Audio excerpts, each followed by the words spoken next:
ഇത് വന്നത് ഒരു എന്താ പറയാ ഈ മൊബൈൽ ജീവിതത്തിലേക്ക് പോയപ്പോഴാണ്. പക്ഷെ എന്താണ് കൂടുതൽ അപകടം പറ്റിയത്? കുഞ്ഞുങ്ങള് ആ പ്രായത്തിലുള്ള കുഞ്ഞുങ്ങള്, അതായത് 2018 അല്ലെങ്കിൽ 2020 കൊറോണ. ഒരു 2-3 വർഷം, 2020 തുടങ്ങി 2024 വരുന്ന 4 വർഷത്തെ കാലത്ത് കുട്ടികൾക്ക് വേണ്ടി നമ്മൾ പ്രത്യേകം പ്രാർത്ഥിക്കുന്നു. ഒരു ബാച്ച് ഭൂമിയിൽ ഇറങ്ങിയിട്ടുണ്ട്.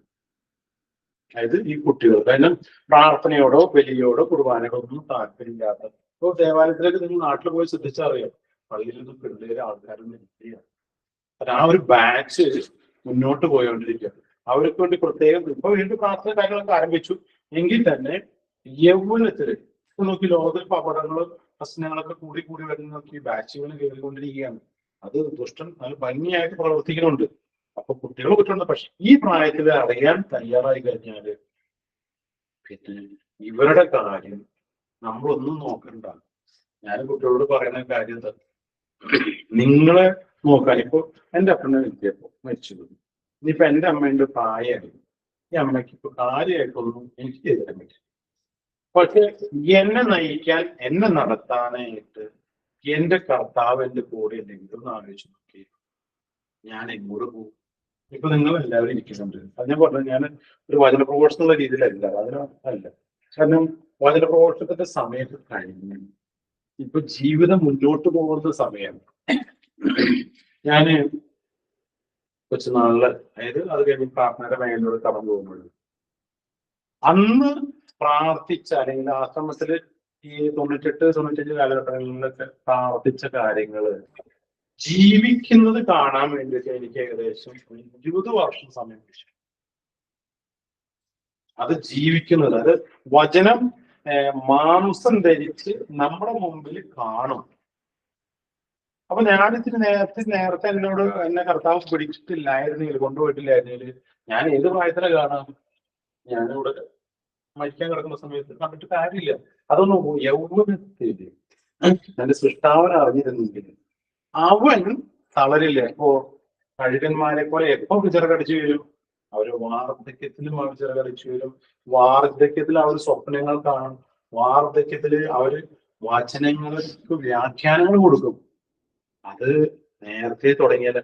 ഇത് പറയാൻ കാരണം വെച്ച് കഴിഞ്ഞാല് നമ്മൾ നന്നായി പ്രാർത്ഥിക്കേണ്ട കാര്യം. പ്രാർത്ഥിക്കുന്നില്ല എന്ന് പറയുന്നത്, എല്ലാവരും ഞാനും പ്രാർത്ഥിക്കുന്നു. പക്ഷെ നമ്മുടെ ഉത്തരവാദിത്തത്തിൽ നിന്ന് പിന്നോട്ട് പോകും. നമ്മൾ അറിഞ്ഞുകൊണ്ട് ചെയ്യണതല്ല. ജെറമ്യ പ്രവാചകന്റെ പുസ്തകത്തിൽ 31-ാം അധ്യായത്തില് 4 വാക്യം ഇങ്ങനെയാണ്: കർത്താവ് അരുളി ചെയ്യുന്നു, ആ ദിവസം വരുമ്പോൾ ഞാൻ ഇസ്രയേലുമായി ചെയ്യുന്ന ഉടമ്പടി ഇതായിരിക്കും. ഞാൻ എന്റെ നിയമം അവരുടെ ഉള്ളിൽ നിക്ഷേപിക്കും, അവരുടെ ഹൃദയത്തിൽ എഴുതും. ഞാൻ അവരുടെ ദൈവവും അവർ എന്റെ ജനവുമായി. Hallelujah, hallelujah, hallelujah. യേശുവേ നന്ദി, യേശുവേ സ്തുതി, യേശുവേ സ്തോത്രം. Hallelujah, hallelujah. കർത്താവ് പ്രകാരമാണ് പറയുന്നത്, ആ ദിവസം വരുമ്പോൾ ഞാൻ ഇസ്രായേലുമായി ചെയ്യുന്ന ഉടമ്പടി ഇതായിരിക്കും. എന്റെ നിയമം അവരുടെ ഉള്ളിൽ നിക്ഷേപിക്കും, അവരുടെ ഹൃദയത്തിൽ എഴുതും. വചനം പറയുമ്പോഴൊക്കെ എളുപ്പമാണ്. ഇത് എളുപ്പം കഴിയുമ്പോൾ ഞാൻ ആ ദിവസം വരുന്ന സമയത്ത് ഞാൻ ഇസ്രായേലുമായി ചെയ്യുന്ന ഉടമ്പടി എന്താണ്? അവരുടെ ഹൃദയത്തിൽ ഞാൻ എഴുതും. വചനം ഞാൻ എഴുതും. എന്റെ കയ്യില്, എന്റെ കൈയുടെ മേത്ത് അല്ലെങ്കിൽ എന്റെ ശരീരത്തില് ഒരു കത്തി കൊണ്ടൊന്ന് മുറിയുകയോ അല്ലെങ്കിൽ എന്തെങ്കിലും ഒരു പോറലുണ്ടായി കഴിഞ്ഞാല് നമുക്ക് എങ്ങനെയാണ്? വേദന എടുക്കോ അതോ സുഖമായിരിക്കും? നല്ല വേദന എടുക്കും. വചനത്തിൽ കർത്താവ് ഒരിക്കലും നുണ പറയില്ല. കർത്താവ് പറഞ്ഞത് നിങ്ങൾ ഹൃദയത്തിൽ എഴുതുന്ന പറഞ്ഞത്. ഈ കൈമ എഴുതുമ്പോൾ നമുക്ക് പിന്നെ മനസ്സിലാക്കാം. ഹൃദയത്തിൽ എഴുതും എന്നാണ് വചനം പറയുന്നത്. അപ്പൊ ഹൃദയത്തിൽ എങ്ങനെ എഴുതുക? മുറിയും ചോര പൊടിയും, ഒരു സംശയമില്ല. വചനത്തിന് ഞാൻ എപ്പോഴും പറയാൻ ആഗ്രഹിക്കുക, നിങ്ങൾ വചനത്തില് വിശ്വസിക്കുമ്പോഴും പ്രാർത്ഥിക്കുമ്പോഴും ഒരു പരപ്പിലൊന്നും നോക്കണ്ട. കർത്താവിന്റെ ഹൃദയത്തില് കർത്താവ് എഴുതിയിട്ടുണ്ടെങ്കിൽ നിന്റെ ഹൃദയത്തില് ചോര പൊടിഞ്ഞിരിക്കും. അപ്പൊ എങ്ങനെയാ ചോര പൊടിയ? നിന്റെ ബന്ധങ്ങൾ മുറിഞ്ഞിട്ടുണ്ടെങ്കിൽ ആ ബന്ധങ്ങൾ ശരിയാക്കണമെങ്കിൽ ചോര പൊടിയാണ്. ചെറുപ്പല്ല. സ്നേഹം എവിടെയൊക്കെ മുറിയാൻ ഞാൻ കാരണമായിട്ടുണ്ടോ എന്നുള്ള സ്ഥലങ്ങൾ ഞാൻ ഒന്ന് അന്വേഷിച്ചു പിടിച്ചു കഴിഞ്ഞാൽ വേണ്ട. ഞാൻ ഇവിടെ നിൽക്കുന്നുണ്ടല്ലോ, എന്നെ കുറിച്ച് ഒരു നന്മ, എന്തിലുള്ള ഒരു നന്മ പറയാൻ പറഞ്ഞാൽ എത്ര എണ്ണം പറയാം? മാക്സിമം പറയുന്നത് 2-3 പറയാൻ വേണ്ടി. പക്ഷെ ഒരു കുറ്റം ഒന്ന് പറയാമെന്ന് നോക്കി വെക്കും. ഞാൻ പറഞ്ഞു എൻ്റെ എല്ലാം കുറ്റങ്ങളൊന്നും പറയാം. ഞാൻ എന്നെ കുറ്റപ്പെടുന്നതല്ല, പൊതുവെ നമ്മുടെ കൂടെ ഉള്ളവന്റെ കുറ്റം കണ്ടെത്താനായിട്ട്, കുറവുകൾ കണ്ടെത്താന്ന് പറഞ്ഞു കഴിഞ്ഞാൽ നമുക്ക് 3-4 ഷീറ്റ് നമുക്ക് ഉണ്ടാവും. പക്ഷെ അവൻ ചെയ്ത ഒരു നന്മ, അല്ലെങ്കിൽ പൊതുവെ ചെയ്തൊരു നന്മ ഒന്ന് പറയാനൊന്നും ഓർത്തു വയ്ക്കുക എളുപ്പമില്ല. എന്താ കാര്യം? ഏറ്റവും കൂടുതൽ നമ്മളെ ഇങ്ങനെ ഹിന്റ് ചെയ്ത് ദുഷ്ടം നിർത്തണമായിരുന്നു അറിയാം. നന്മയൊന്നുമല്ല, തെറ്റുകൾ. അവന്റെ കുറവതായിരുന്നു, അവന്റെ കുറവായിരുന്നു, അവൻ അങ്ങനെയായിരുന്നു, ഇവിടെ അങ്ങനെയായിരുന്നു, ഭാര്യ എങ്ങനെയായിരുന്നു, ഭർത്താവിന് അവൾ അത് ചെയ്ത് തന്നിരുന്നെങ്കിൽ ഞാനത് ചെയ്ത് തന്നിരുന്നു. നോക്കിക്കോ, നമ്മൾ എന്ത് ചെയ്യുകയാണെങ്കിലും നല്ല നെഗറ്റീവ് വശങ്ങൾ മാത്രം ദുഷ്ടൻ നമുക്ക് കാണിച്ചു തരുള്ളൂ. അത് ഇപ്പോഴല്ല, മോശയുടെ കാര്യത്തിലും അങ്ങനെ തന്നെയായിരുന്നു. മോസസിന് ബോഡി എടുക്കാനുള്ള സമയം മിഖായിലിന്റെ അടുത്ത് അപ്പോഴും വന്ന് വാദിക്കാൻ വന്നു പിശാച്. എന്ത്, എനിക്ക് അധികാരമുണ്ട് എന്റെ മുകളിൽ, തെറ്റ് ചെയ്തു വിളിച്ചു പറയാൻ തയ്യാറായി. ഏത് പിശാച് വിളിച്ചു പറഞ്ഞു, ഇവന്റെ മുകളിൽ എനിക്ക് അധികാരം ഉണ്ടെന്ന്. ഏത് മോശയുടെ മുകളിൽ അധികാരം. അപ്പൊ അങ്ങനെയാണെങ്കിൽ എന്റെ ദൈവത്തിന്റെ പേരൊക്കെ എത്ര പിശാചുകളുണ്ട് അധികാരം സ്ഥാപിച്ചിട്ട്. പക്ഷെ മോസസിന്റെ ആ കുറവിനെ കർത്താവാണ് നികത്തുന്നത്. പിതാവ് നേരിട്ട് അതിന് കുറവെടുത്ത് കളയാം. ആ കുറവെടുത്ത് കളയാനായിട്ടാണ് കർത്താവിന്റെ തിരുരക്തം എല്ലാ ദിവസവും സ്വീകരിക്കാൻ പാടില്ല. കാരണം അവിടെ വന്ന് നോക്കുമ്പോൾ കർത്താവിന്റെ രക്തത്താൽ പൊഴിഞ്ഞ ഒരു ബോഡി ആയിരിക്കണം ദുഷ്ടം കാണേണ്ടത്. കർത്താവിന്റെ രക്തം മാംസം കൊണ്ട് ഉണ്ടാക്കിയ ഒരു ബോഡിയുടെ അടുത്ത് വരാൻ ഒരു ദുഷ്ടനും സാധിക്കില്ല. അതുകൊണ്ടാണ് അത്ഭുതങ്ങളും അടയാളം സംഭവിക്കുന്നതിന് മുമ്പ് ബന്ധിച്ചു നിങ്ങൾ ധ്യാനം കൂടിയിട്ടുള്ള ധ്യാനത്തിൽ പോയി കഴിഞ്ഞാൽ കാണാം, ബന്ധിച്ച് പ്രാർത്ഥിക്കുന്ന ഒരു സമയമുണ്ട്. ദുഷ്ടപിശാചിനെ ആ കോമ്പൗണ്ടിന്റെ മുറികളിൽ നിന്ന് പുറത്താക്കാൻ. ആദ്യമൊക്കെ ധ്യാനം ഓടാശ്രമത്തിൽ ഞാൻ കൂടുതൽ അറിയാവുന്നതുകൊണ്ട് പറയുന്നത് കേട്ടോ. ആശ്രമത്തിന്റെ ഗേറ്റ് ഉണ്ട്, അതായത് 97, 98, 99 കാലത്തൊക്കെ ആശ്രമത്തിന്റെ ഗേറ്റിന്റെ അവിടെ എത്തി കഴിഞ്ഞാലേ നമ്മൾ പ്രാർത്ഥന തുടങ്ങുന്നുണ്ട്, പ്രാർത്ഥിക്കാൻ കീറും വേണ്ട ഹാളിലേക്ക്. സ്റ്റെപ്പ് എടുത്ത് വെച്ച് കഴിഞ്ഞാല് നമ്മുടെ ശരീരത്തിനൊക്കെ എന്തൊക്കെയോ വിട്ടുപോകുന്നൊരു അനുഭവം ഉണ്ടാവും. അത് എനിക്ക് അനുഭവം ഉണ്ടായിട്ടുള്ള, പലരും സാക്ഷ്യപ്പെടുത്തിയിട്ടുള്ള.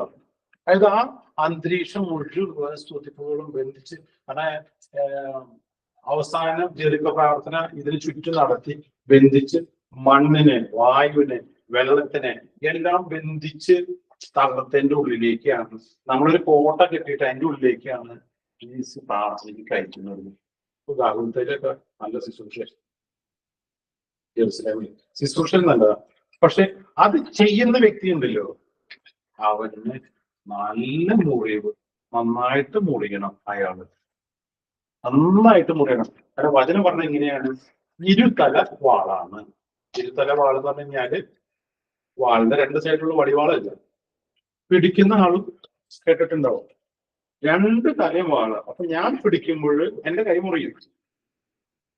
ഞാൻ ഈ വചനം എത്ര ശക്തമായിട്ട് മറ്റൊരാളുടെ ഹൃദയത്തിലേക്ക് കടക്കാൻ വേണ്ടി ഞാൻ പരിശ്രമിക്കുന്നു, അത്രയും ഞാൻ മുറിയും. ഞാൻ ശക്തിയോട് പിടിക്കുമ്പോൾ എത്ര മുറിയുന്നു.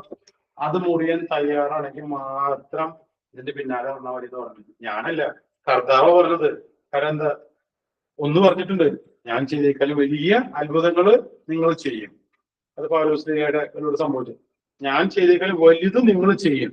പക്ഷേ എന്താണ് എനിക്ക് കിട്ടിയത്, അതെന്നെ നിങ്ങൾക്കും കിട്ടും. ശിഷ്യന്മാര് പത്രോസിനെ കഴിഞ്ഞ കുരിശുമേൽ തറച്ച് തല കീഴായി. എനിക്കും കിട്ടി.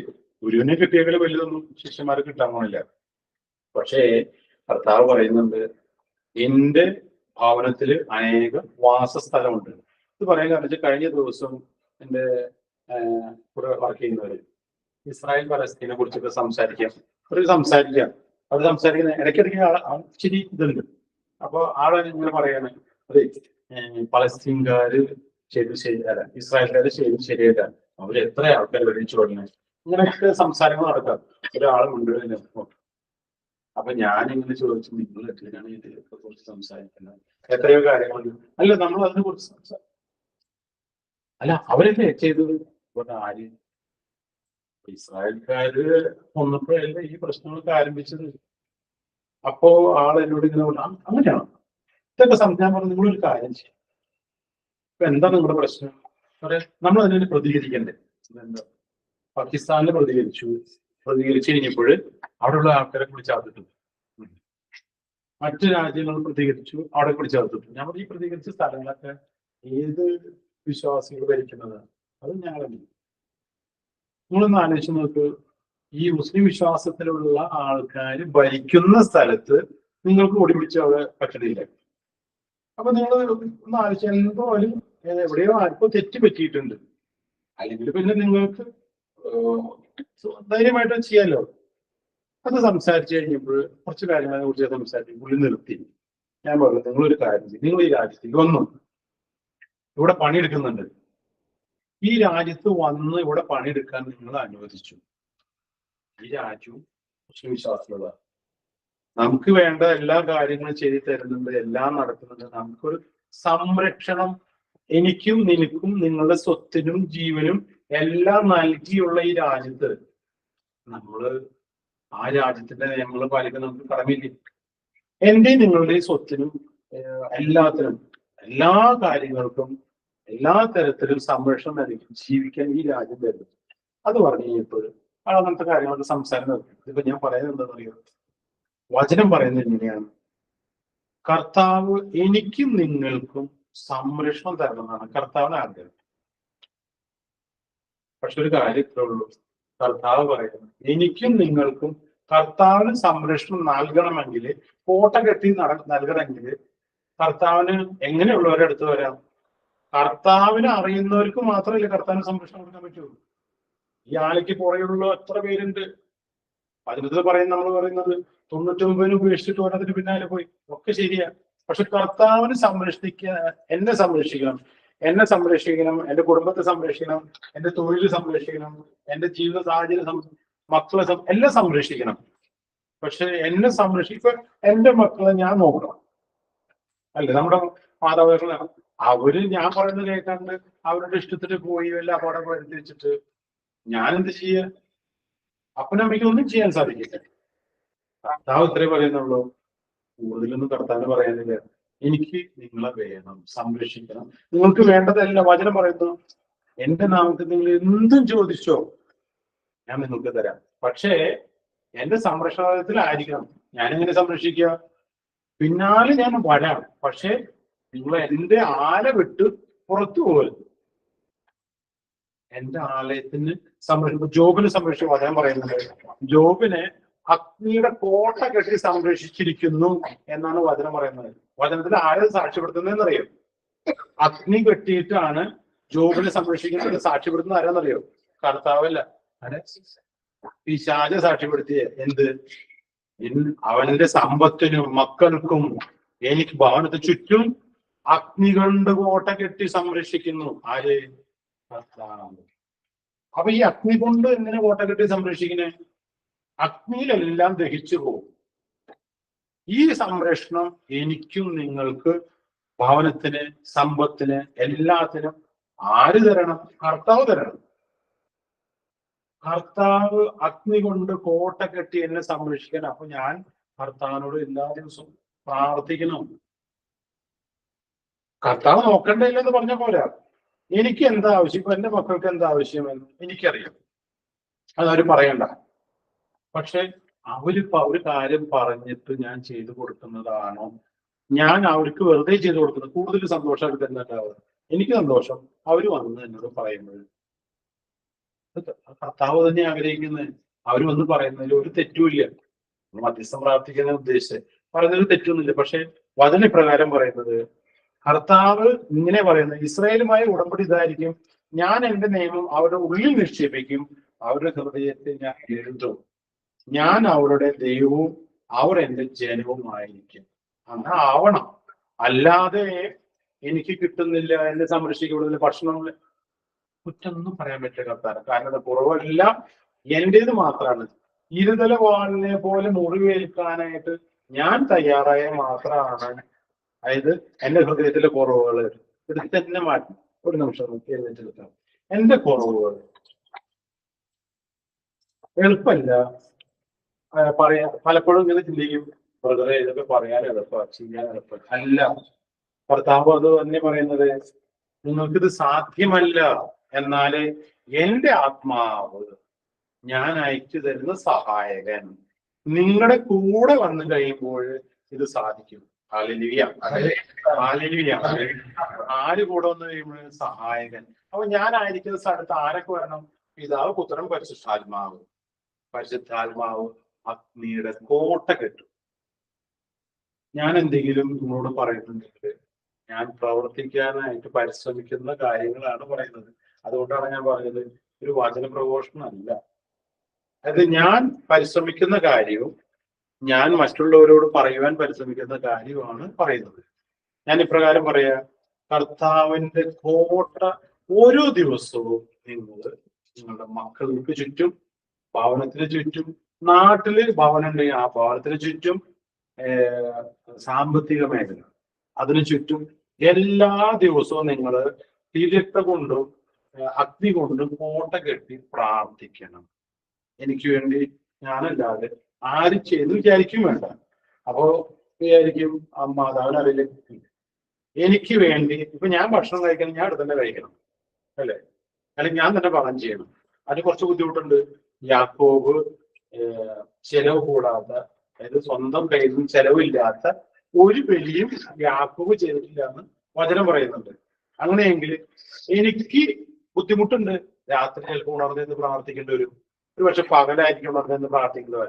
ഏത് സമയമായിക്കോട്ടെ, എല്ലാ ദിവസവും നിങ്ങൾ നിർബന്ധമായിട്ടും കോട്ട കെട്ടി സംരക്ഷിച്ച് പ്രാർത്ഥിക്കണം. കാരണം ഈ സംരക്ഷണ കോട്ടയുടെ മാത്രമേ നിങ്ങൾക്കോ നിങ്ങൾ കൊടുക്കണം. അപ്പൊ എൻ്റെ മക്കള് ഒരു പക്ഷെ ദൂരെ ആയിരിക്കാം, എൻ്റെ ഭാര്യ മറ്റൊരു സ്ഥലത്തായിരിക്കും, നാട്ടിലായിരിക്കാം. പക്ഷെ നിങ്ങൾ ഇവിടെ നിന്ന് കോട്ട അത് കെട്ടിയതായിരിക്കും. വിദ്യാഭ്യാസത്തിന് മറ്റൊരു രാജ്യത്ത് പോയിട്ടുണ്ടാവാം. ഒന്നുകൊണ്ടും ഭയപ്പെടണ്ട. നിങ്ങൾ ഇവിടെ നിന്ന് ഒരു അഗ്നി കൊണ്ട് കോട്ട കെട്ടി പ്രാർത്ഥിച്ചാൽ അത് സംഭവിച്ചിരിക്കും.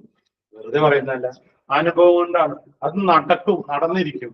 കിട്ടാതെ ഇരുന്നിട്ടുണ്ടെങ്കിൽ ഒന്ന് മാത്രമേ ഉള്ളൂ, കർത്താവിന് എന്നിൽ പ്രവർത്തിക്കാൻ സാധിച്ചിട്ടില്ല. കർത്താവിന് ഞാൻ കർത്താവിനെ തിരഞ്ഞെടുക്കല്ല, കർത്താവ് എന്നെ തിരഞ്ഞെടുത്തിട്ട് കർത്താവിന് എന്നിൽ പ്രവർത്തിക്കാൻ ഒരു സമയം കൊടുക്കും. അതിനാണ് ആദ്യമേ ഞാൻ പറഞ്ഞത്, കർത്താവ് നിങ്ങളെ തിരഞ്ഞെടുത്ത് കഴിഞ്ഞാൽ, അതായത് ഒരുപക്ഷെ ധ്യാനത്തിലായിരിക്കും, എപ്പോഴെങ്കിലും ആയിരിക്കും, വചനം ഏതിനെ സ്പർശിച്ച് കഴിഞ്ഞാൽ 10 വർഷം സമയമുണ്ട്. ഞാൻ പറഞ്ഞതല്ല, എന്നെ വളർത്തിക്കൊണ്ടുവരാൻ എന്നെ കൂടെ ഉണ്ടായിരുന്ന ധ്യാനഗുരുക്കന്മാർ എനിക്ക് പറഞ്ഞു തന്നു. എന്റെ അനുഭവത്തിൽ ഞാൻ മനസ്സിലാക്കിയതാണ് 10 വർഷം സമയം. അത് കൃത്യം പറയാൻ കാരണം വെച്ച് കഴിഞ്ഞാൽ, ഞാൻ ഏകദേശം 2002 കൂടിയാണ് ഇവിടെ വരുന്നത്. ഈ 2002 വരുന്നതിന് മുൻപായിട്ട് അവസാനം ശുശ്രൂഷ ചെയ്തത് ആന്ധ്രാപ്രദേശിലാണ്. അപ്പൊ ഞാൻ ധ്യാനം കൂടിയത്, ആദ്യത്തെ ധ്യാനം കൂടി വരുന്നത് 90-ലാണ്. 1990. 90-ഉം 10 എത്രയും 2000, 10 വർഷം. ആ 2000 കഴിഞ്ഞ് പിന്നെ 2002 കാലഘട്ടം. അതായിരുന്നു എന്നെ ഒരു കാര്യത്തിന് വിട്ടുകഴിഞ്ഞാല് കർത്താവിന് എന്നെ വിശ്വസിക്കാൻ പറ്റുമോ ഇല്ല എന്നുള്ള പരീക്ഷണ കാലഘട്ടം. ഓരോ ധ്യാന മന്ദിരത്തില് ശുശ്രൂഷകളിൽ അവസാനം കൈവിട്ടൊരു സ്ഥലം. കൈവിട്ടെന്ന് പറഞ്ഞു കഴിഞ്ഞാല് ഒറ്റയ്ക്ക് ഒരു സ്ഥലത്തേക്ക് വിട്ടിട്ട്, അവിടെ വചനത്തിലെ പറയുന്നുള്ളൂ, ചെരുപ്പോ വടിയോ മറ്റു സഞ്ചിയോ ഒന്നും കൂടാതെ ഞാൻ നിന്നെ അയക്കും, അവിടെ നിനക്ക് ഒന്നിനും കുറവുണ്ടാവുകയില്ല. എന്നെ പരീക്ഷിച്ച് നോക്കിയ സ്ഥലമാണ് ആന്ധ്ര. അവിടെ ധ്യാനത്തിന്, അവിടുത്തെ ശുശ്രൂഷയിൽ പോകുന്നതിന് മുമ്പായിട്ട് ഞാന് കഞ്ചിക്കോട് കാണി ചേച്ചി നല്ലൊരു ബന്ധത്തില ചേച്ചിയുടെ അടുത്ത് പ്രാർത്ഥിക്കാൻ പോയിട്ടുണ്ടായിരുന്നു. അന്ന് ചേച്ചി എന്നോട് ഇങ്ങനെ പറഞ്ഞു, എന്തിനു വേണ്ടി പ്രാർത്ഥിക്കണ്ടെന്ന് ചോദിച്ചു. ഞാൻ പറഞ്ഞു, എനിക്ക് അവിടെ ആന്ധ്രയിൽ പോകണം, വചനം പഠിക്കണം, ഭാഷ പഠിക്കണം, കൗൺസിൽ നടത്തണം, വചന പോഷണം. അങ്ങനെ കുട്ടത്തി പ്രാർത്ഥിച്ചിട്ട് 6 മാസം അപ്പൊ എന്നോട് 6 മാസം എന്താ, 6 മാസം കൂടിയേ നിനക്ക് ഈ രാജ്യത്തുള്ളൂ, നിന്നെ കർത്താവ് മറ്റൊരു ദേശത്തേക്ക് അയക്കാൻ പോവുകയാണ്. അപ്പൊ അത് മനസ്സിലായി. അതായത് ഞാൻ അവിടെ പോവുകയാണ്. അവിടെ പോയിട്ട് ഈ നായകന കോളേജിന്റെ ധ്യാനം കൂടെ ഓൾറെഡി കമ്മിറ്റ് ചെയ്തു. അച്ഛനെ അവിടെ ഒരുക്കണം, ആദ്യത്തെ വലിയ കൺവെൻഷൻ നടത്തണം, ഭാഷ പഠിക്കണം, കുറെ കാര്യങ്ങളുണ്ട്. അതിനൊരു ശരി, ഞാൻ പ്രാർത്ഥിക്കുന്നു. ഒരു സെക്കൻഡ് പ്രാർത്ഥിച്ചു. മാതാവ് പറഞ്ഞു 6 മാസം ഈ രാജ്യത്ത് നിന്റെ എല്ലാ ശുശ്രൂഷകളും കഴിഞ്ഞു, പിന്നെ മറ്റൊരു രാജ്യത്തേക്ക് കൊണ്ടുപോകുന്നു പറഞ്ഞു. ഞാൻ വിശ്വസിച്ചില്ല. കാരണം ഞാൻ ഇതൊന്നും, അതുകൊണ്ടാണ് ഈ കാലഘട്ടം പറയുന്നത്. ഞാൻ മക്കളോട് പറഞ്ഞത് വെറുതെ പറയുന്നതല്ല, എന്റെ അനുഭവം പറഞ്ഞാലല്ല. അവിടെ ചെന്നു 5 മാസം കഴിഞ്ഞ് കഴിഞ്ഞപ്പോ എനിക്ക് ജോണ്ടീസ് വന്നു. ഈ ജോണ്ടീസ് ആണെന്ന് അവിടുത്തെ ഒരു ഹോസ്പിറ്റലിൽ മനസ്സിലായില്ല. അതിന് പള്ളിക്കാരാണ് അവിടെ പല പല വലിയ ഹോസ്പിറ്റലിൽ കൊണ്ടുപോയിട്ട് വരുന്നത്. ഒരാഴ്ച അങ്ങനെ ഏറ്റവും മോശമായ അവസ്ഥയായി. രാത്രി ഒരു ദിവസം ഞാൻ സ്വപ്നം കാണുന്നു എന്റെ മകനാണ്. അപ്പൊ ഞാൻ എന്റെ മനസ്സിൽ ഇങ്ങനെ ആഗ്രഹിച്ചു, മരിക്കുകയാണെങ്കിൽ എന്റെ വീട്ടിൽ പോയി അത് മരിക്കാം.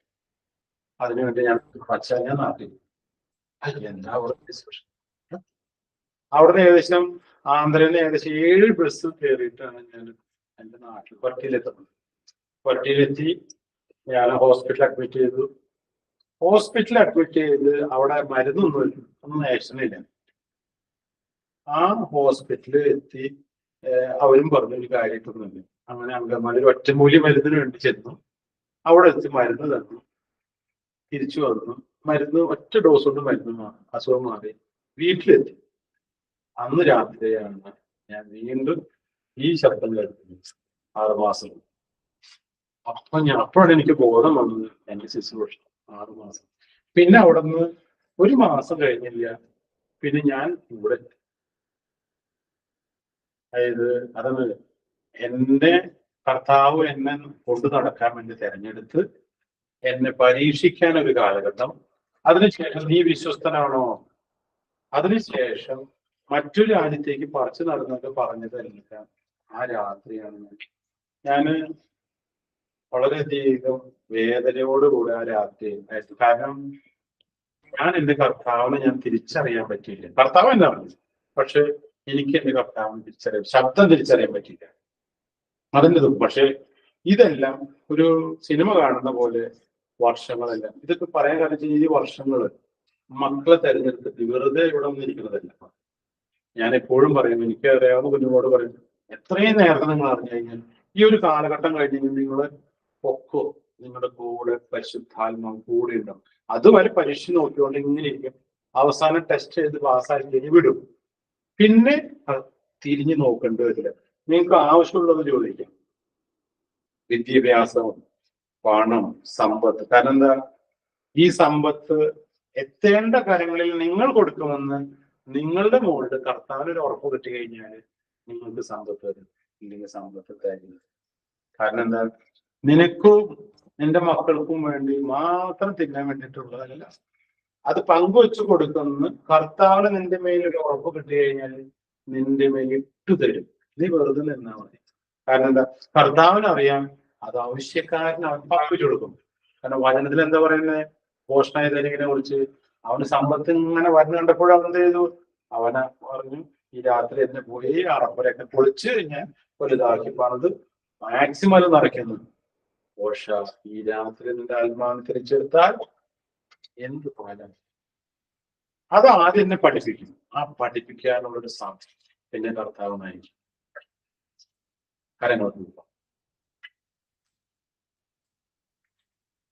കർത്താവിന്റെ കരങ്ങളിലേക്ക് കർത്താവെ എന്നെ ഏറ്റെടുക്കണമേ, അത് എന്നെ സമർപ്പിക്കും.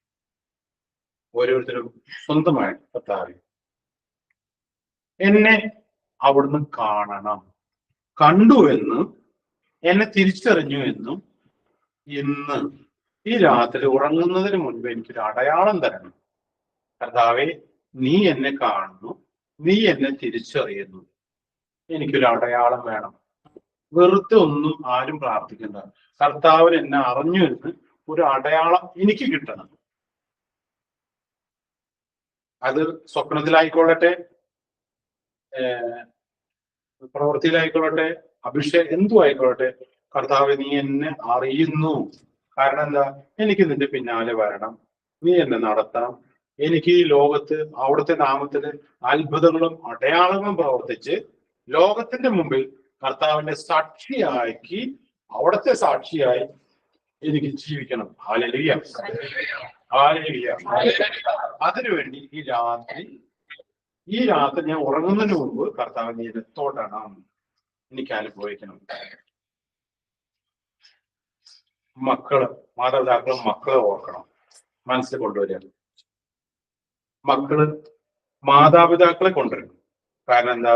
ഭൂമിയിലെ കർത്താവ് കഴിഞ്ഞ പിന്നെ അടുത്തത് മാതാപിതാക്കളാണ് കാണപ്പെടുന്ന ദൈവം. ഒരു നിമിഷം കണ്ണുറക്കട്ടായിരുന്നു. കർത്താവിന്റെ കരങ്ങളിലേക്ക് മാതാപിതാക്കളെ കൊടുക്കുക. എന്റെ മാതാപിതാക്കളെ കൊടുക്കട്ടെ. അവരെ വേദനിപ്പിക്കാൻ അറിയായിരുന്നെങ്കിൽ മാപ്പ് ചോദിക്കുക. എന്റെ അനുഗ്രഹത്തിന് കർത്താവ് കഴിഞ്ഞാല് ഭൂമിയിൽ ഞാൻ എന്റെ മാതാപിതാക്കളെയാണ് കാണുന്നത്. വചനമാണ് പറയുന്നത്. അപ്പോ ആ മാതാപിതാക്കളെ വേദനിപ്പിച്ചിട്ടുണ്ടെങ്കിൽ എന്റെ അനുഗ്രഹത്തിന് ആദ്യത്തെ തടസ്സം അവിടെ നിന്നാണ്. സമർപ്പിക്കാൻ, മാപ്പ് ചോദിക്കാൻ, കർത്താവിന്റെ ഒരു വാക്ക് കൊടുക്കാം. കർത്താവെ, ഒരു ദിവസം തുടങ്ങുമ്പോഴും അവസാനിക്കുന്നതിന് മുൻപ് ഞാൻ കർത്താവെ നിന്നെ കാണാതെ, നിന്നോട് സംസാരിക്കാതെ, മാതാവെ അമ്മയോടൊന്നും പറയാതെ ഒരു ദിവസം ആരംഭിക്കുകയോ അവസാനിപ്പിക്കുകയോ ചെയ്യില്ല. വലിയ തീരുമാനങ്ങളൊന്നും വേണ്ട, കൊച്ചു തീരുമാനങ്ങൾ. കർത്താവെ, നിന്നെ എനിക്ക് അറിയണം, നീ എന്നെ നടത്തുന്നത് എനിക്ക് കാണണം. കർത്താവിന്റെ കാര്യം കൊടുക്കുക. എല്ലാ ആവശ്യങ്ങളും ആഗ്രഹങ്ങളും കർത്താവിന്റെ കരങ്ങളിലേക്ക് കൊടുക്കുക. ഒരു നിമിഷം കരങ്ങൾ ഉയർത്തി സ്തുതിക്കട്ടെ. ഹല്ലേലൂയ.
നിന്റെ കോട്ട, യേശുനാമത്തിന്റെ കോട്ട ഈ മക്കളുടെ ഭവനത്തിന് ചുറ്റുമുണ്ടാകട്ടെ. Hallelujah, hallelujah, hallelujah. യേശുവേ, നിന്റെ തിരുനാമത്തിന്റെ കോട്ട, തിരുരക്തത്തിന്റെ കോട്ട യേശുവേ, എന്റെ കൂടെയുള്ള എന്റെ യേശുവേ, ഞാൻ വിശ്വസിക്കുന്നു അങ്ങനെ കൂടെയുണ്ട്. കർത്താവേ, അവിടെ താണിപ്പാടുള്ള കരം ഞാൻ കാണുന്നു. ആ തിരുരക്തത്തിന്റെ യോഗ്യതയാ ഇവിടെയുള്ള സകല മക്കളുടെയും ശിരസ്സിൽ മുദ്രയിട്ടുകൊണ്ട് അവരുടെ ഭവനത്തിനും അവരുടെ ജീവിത സാഹചര്യത്തിനും തൊഴിൽ ശാലയ്ക്കും ജീവിത പങ്കാളികൾ അവരെന്താണ് ആയിരിക്കുന്ന അവരുടെ ആഗ്രഹത്തിനും ചുറ്റും കർത്താവെ നിന്റെ തിരുനാമത്തിന്റെ യോഗ്യതയാൽ, തിരുരക്തത്തിന്റെ യോഗ്യതയാൽ, തിരുകുരിശിന്റെ യോഗ്യതയാൽ മുദ്രയിട്ടുകൊണ്ട് സകല ദുഷ്ട പൈശാചിപ്പെടുകളും അവരെ വിട്ടുപോകട്ടെന്ന് യേശുനാമത്തിൽ കൽപ്പിക്കുന്നു. Hallelujah, hallelujah, hallelujah, hallelujah, hallelujah. സ്തോത്രം. ഹല്ലേലൂയ. വചനം പറയുന്നു, അവിടുന്ന് സ്വർഗം തുറന്ന് നിങ്ങളെ അനുഗ്രഹിക്കുകയില്ലെന്ന് പരീക്ഷിച്ചു നോക്കുവേ. കർത്താവ്, ഈ രാത്രി അങ്ങേ പരീക്ഷിക്കാൻ ഞങ്ങൾ വിളിക്കുന്നു. എന്നെ പരീക്ഷിച്ചു നോക്കണമേ കർത്താവെ. ഈ രാത്രി ഉറങ്ങുന്നതിന് മുമ്പ് ഞങ്ങളെ തൊടണം, അനുഭവം ഉണ്ടാവണം. അങ്ങ് എന്റെ കൂടെയുണ്ട്, എന്നിൽ ജീവിക്കുന്നു, എന്നെ പൊതിഞ്ഞു നടക്കുന്നു, എനിക്ക് അനുഭവം തരണം. കർത്താവിന്റെ കരങ്ങളിലേക്ക് ഒരു നിമിഷം കൂടി സമർപ്പിച്ചുകൊണ്ട് സ്തുതിക്കട്ടെ. ഹല്ലേലൂയ.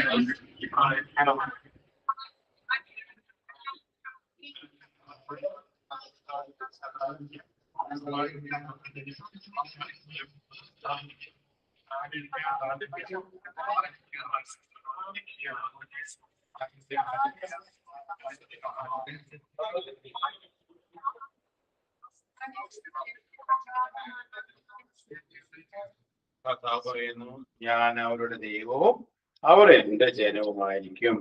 കർത്താവിനെ അറിയുക എന്ന് ഇനി ആരും സഹോദരനെയോ അയൽക്കാരനെയോ പഠിപ്പിക്കേണ്ടി വരികയില്ല. അവർ വലിപ്പ ചെറുപ്പമെന്നിയെ എല്ലാവരും എന്നെ അറിയുമെന്ന് കർത്താവ് അരുളി ചെയ്യുന്നു. അവരുടെ അകൃത്യത്തിന് ഞാൻ മാപ്പ് നൽകും, അവരുടെ ശാപം മനസ്സിൽ വെക്കുകയില്ല. ഹല്ലേലൂയ.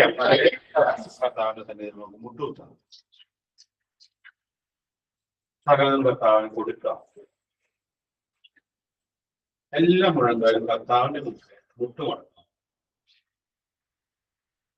നമ്മുടെ ആവശ്യങ്ങള് ആഗ്രഹങ്ങളെല്ലാം സമർപ്പിക്കുന്നു.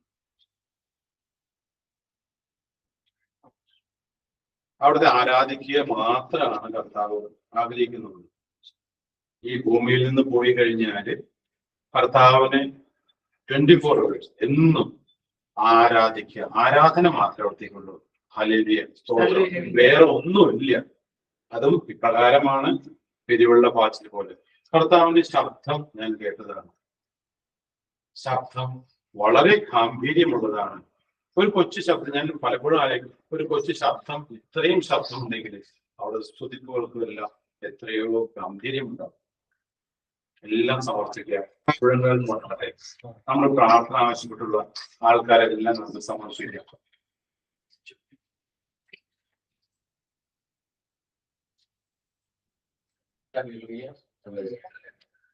നമുക്ക് കർത്താവ് ചൊരിഞ്ഞ ഇപ്പോൾ നമ്മൾ ഈ പ്രയത്നം നടന്നുകൊണ്ടിരിക്കുമ്പോൾ കർത്താവ് ചൊരിഞ്ഞ അനുഗ്രഹങ്ങളോട് നന്ദി പറയാം.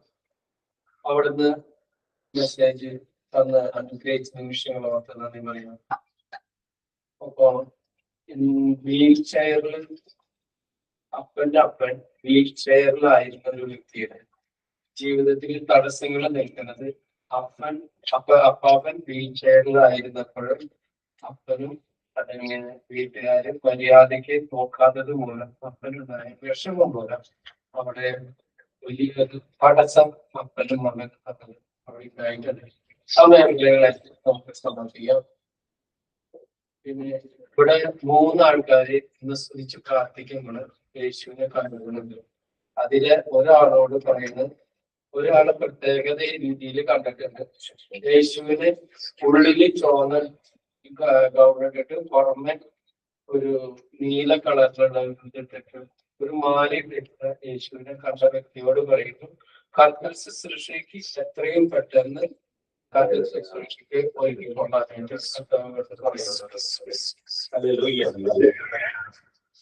പിന്നെ ഒരു വ്യക്തിക്ക് വലിയൊരു അനുഗ്രഹം നൽകിയിരിക്കുന്നത് എന്താണെന്ന് വെച്ച് കഴിഞ്ഞാൽ, ഒരിക്കലും നിങ്ങളുടെ ജീവിതത്തിൽ എന്നും വരെ അനുഭവിക്കാത്ത ഒരു അനുഭവം നിങ്ങളുടെ ജീവിതത്തിൽ കർത്താവ് തരാണ്. അതായത് നിങ്ങളുടെ യാത്രകളിലോ നിങ്ങൾ പ്രവേശിക്കുന്ന എല്ലാ മേഖലകളിലും കർത്താവിന്റെ സാന്നിധ്യം അനുഭവിക്കാൻ ഒരു വ്യക്തിക്ക് വലിയൊരു ആവശ്യകതയാണ്. എന്റെ പ്രാരംഭത്തിൽ ഞാൻ അനുഭവിച്ച ഒരു വലിയ അനുഭവമാണ്.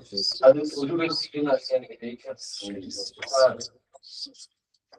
ഒരു വ്യക്തിയുടെ അടുത്ത് മാതാവ് വന്നിട്ട് ചോദിക്കുകയാണ്, നീ പണ്ട് കൊന്ത ചെയ്യും പ്രാർത്ഥിച്ചിരുന്നത് പോലെ ഇനിയും നിനക്ക് എന്തുകൊണ്ട് കൊന്ത ചെയ്യാൻ പറ്റുന്നില്ല?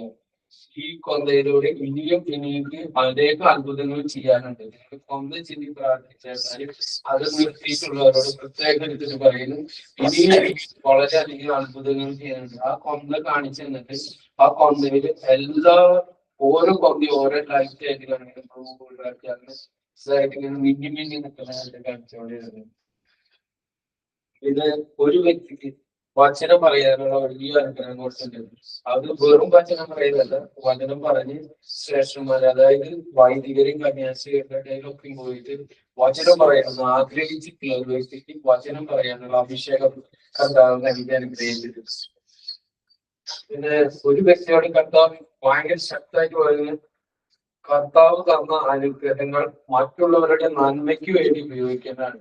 അത് നമ്മൾ എടുത്തു വയ്ക്കുന്നതോറും നമ്മൾക്ക് കൂടുതൽ പീഡകൾ കൂടിക്കൊണ്ടിരിക്കും. അപ്പൊ നമുക്ക് കിട്ടിയ അനുഗ്രഹങ്ങൾ, നമുക്ക് കുറെ ഇതുകൾ കിട്ടിയിട്ടുണ്ട്, ദാനങ്ങൾ കിട്ടിയിട്ടുണ്ട് കർത്താവിന്റെ കയ്യിൽ. അവ ഉപയോഗിക്കാതെ വെച്ചത് കൊണ്ട് അനുഭവിക്കുന്ന ഒരുപാട് പീഡകളും ഒരു വ്യക്തിയിലെ കുടുംബത്തിൽ കാണാനായിട്ട് കർത്താവ് കാണിച്ചത്. മറ്റുള്ളവരുടെ നന്മയ്ക്ക് വേണ്ടി അത് ഉപയോഗിച്ച് തുടങ്ങിയെങ്കിൽ മാത്രമാണ് അവരുടെ അടുത്ത ജീവിതത്തിലെ വലിയ അനുഗ്രഹങ്ങളുടെ ഒരു ജീവിതത്തിൽ എത്തുന്നത്. പിന്നെ അടുത്തത് കാണിച്ചത് തിരുകുടുംബത്തിന് വേണ്ടി തിരുകുടുംബത്തോട് പ്രാർത്ഥിക്കുന്ന ഒരു വലിയ ഒരു കുടുംബത്തിന് കാണിച്ചത് അവർക്ക് പറയുന്ന തിരുകുടുംബം അവരെ കൂടെ സഞ്ചരിക്കുന്നുണ്ട്. അവർക്ക് അത് ഫീൽ ചെയ്യുന്നില്ലെങ്കിലും അത് ഇനി തൊട്ട് അവരെ അറിയാൻ തുടങ്ങുന്നു. ഇനിയും ഒന്ന് രണ്ട് ചെറിയ ചെറിയ കാര്യങ്ങൾ അവരിലേക്ക് അസുഖങ്ങൾ നേരെയൊക്കെ വലിയ അനുഗ്രഹങ്ങൾ ചൊല്ലിക്കൊണ്ടിരിക്കുന്നത്. അപ്പോ നമുക്ക് ഈ അനുഗ്രഹങ്ങളൊക്കെ ഈ പ്രാർത്ഥനയിലൂടെ തന്നത് നമ്മൾ കാണാനും നല്ല അനുഗ്രഹങ്ങളോ നന്ദി പറയുന്നത് നമുക്ക്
വിടുതൽ സംഭവിക്കട്ടെ എല്ലാ ചന്ദനങ്ങളും പൊട്ടിപ്പോകട്ടെ, ബന്ധനങ്ങൾ അഴിഞ്ഞു പോകട്ടെ, അടസ്തങ്ങൾ നീങ്ങിപ്പോകട്ടെ.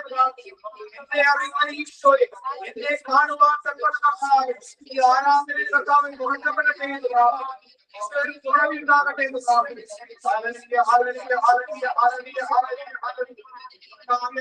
സംഭവിക്കട്ടെ. എന്റെ ജീവിതത്തിൽ സമകന്മാരുണ്ടാവേ, അത്ഭുതങ്ങൾ സംഭവിച്ചിട്ടുണ്ടാവേ. ഞാനും എന്റെ ഈശ്വരമായിട്ട് ബന്ധത്തിലേക്ക് ഈ ആരാധനയിൽ പകൽക്കാരമുണ്ടാവേ. എന്റെ ജീവിതത്തിൽ സംഭവിച്ചു ഈശ്വരന്മാരുമായിട്ടുള്ള ബന്ധത്തിലേക്ക് അടുപ്പിക്കണമേ.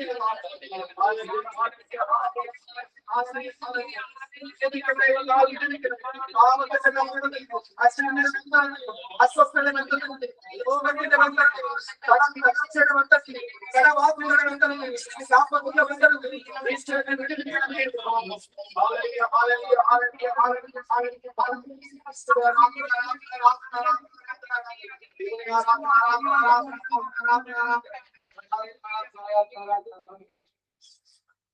പരിശുദ്ധ പരമമാ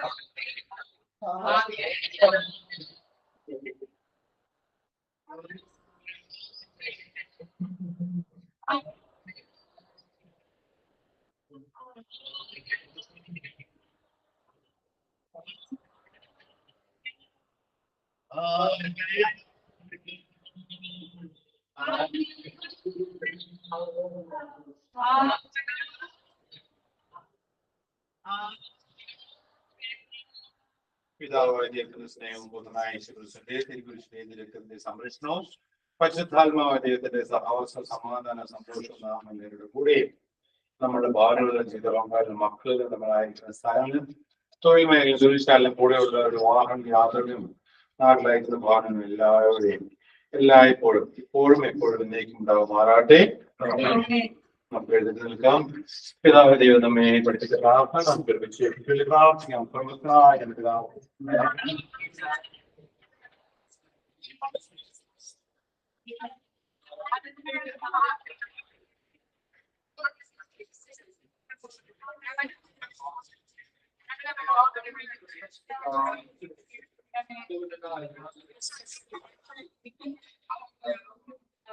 പരിശുദ്ധമേ മാതാവേ, ഞങ്ങളുടെ കൂടെ കൂട്ടായിരിക്കണമേ. ഞങ്ങൾ ക്ഷണിച്ചുകൊണ്ട് നന്മ നിറഞ്ഞ മറിയമേ സ്വസ്തി.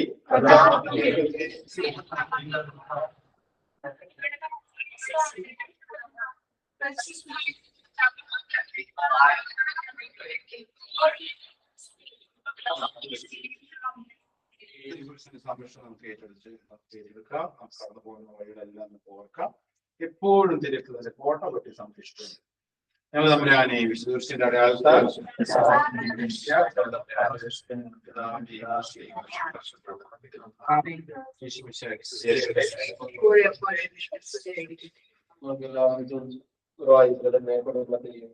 ഫ്രാൻസിസിന്റെ കുടുംബത്തിൽ ശ്രദ്ധിച്ചു പ്രാർത്ഥിക്കാം.